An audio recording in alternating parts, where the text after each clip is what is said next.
യേശുവിന് ഏറ്റവും ഇഷ്ടമുള്ളവരെ നമ്മൾ ഉൽപ്പത്തി പുസ്തകം 1-ാം അധ്യായം 5-ാം വാക്യത്തിലാണ് വൈക്ര എലോഹിം ലഓർ യോം.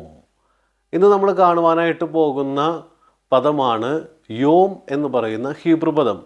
യോം എന്ന ഹീബ്രു പദത്തിൻ്റെ അർത്ഥം എന്താണെന്ന് നിങ്ങൾക്കറിയോ? അതിൻ്റെ അർത്ഥമാണ് ദ ഡേ എന്ന് പറഞ്ഞാൽ ദിവസം. ദൈവം നമുക്ക് നൽകിക്കൊണ്ടിരിക്കുന്ന ഏറ്റവും വലിയ സമ്മാനം എന്താണെന്ന് ചോദിച്ചിട്ടുണ്ടെങ്കിൽ അതിന് ഒറ്റ ഉത്തരമേ ഉള്ളൂ, അതൊരു ദിവസമാണ്.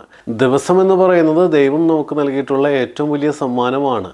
കാരണം ചിലവർക്ക് ആ ഒരു ദിവസമായിരിക്കും ദൈവത്തോട് കൂടുതൽ അടുക്കുവാനായിട്ട് സാധിക്കുന്നത്, ചെയ്തു പോയിട്ടുള്ള തെറ്റുകളെക്കുറിച്ച് പശ്ചാത്തപിക്കാനായിട്ട് സാധിക്കുന്നത്, സ്വർഗരാജ്യം പ്രാപ്തമാക്കാനായിട്ട് സാധിക്കുന്നത് പോലും ആ ഒരു ദിവസമായിരിക്കും. പലപ്പോഴും ഞാൻ ചിന്തിക്കാറുണ്ട്, സാവൂളിൻ്റെ ജീവിതത്തിൽ ആ ഒരു ദിവസം ഉണ്ടായിരുന്നില്ല എങ്കിൽ ഒരിക്കലും സാവൂള് പൗലോസായിട്ട് മാനസാന്തരപ്പെടുകയില്ല. പക്ഷേ സാവൂളിനെ പൗലോസാക്കുന്നത് ഒരു ദിവസമാണ്. നമ്മുടെ ജീവിതത്തിലും ദിവസത്തിൻ്റെ പ്രാധാന്യം മനസ്സിലായിക്കൊണ്ട് നമ്മുടെ ഓരോ ദിവസങ്ങളും ഈശോയോട് നന്ദി പറഞ്ഞുകൊണ്ട് ആരംഭിക്കുന്ന എത്ര പേരുണ്ട്? നമുക്ക് ഈശോയോട് നന്ദി പറഞ്ഞുകൊണ്ട് ഓരോ ദിവസവും ആരംഭിക്കുവാനായിട്ട് പരിശ്രമിക്കാം. ദൈവം നിങ്ങളെ ഓരോരുത്തരെയും സമൃദ്ധമായിട്ട് അനുഗ്രഹിക്കട്ടെ. യോം തോം.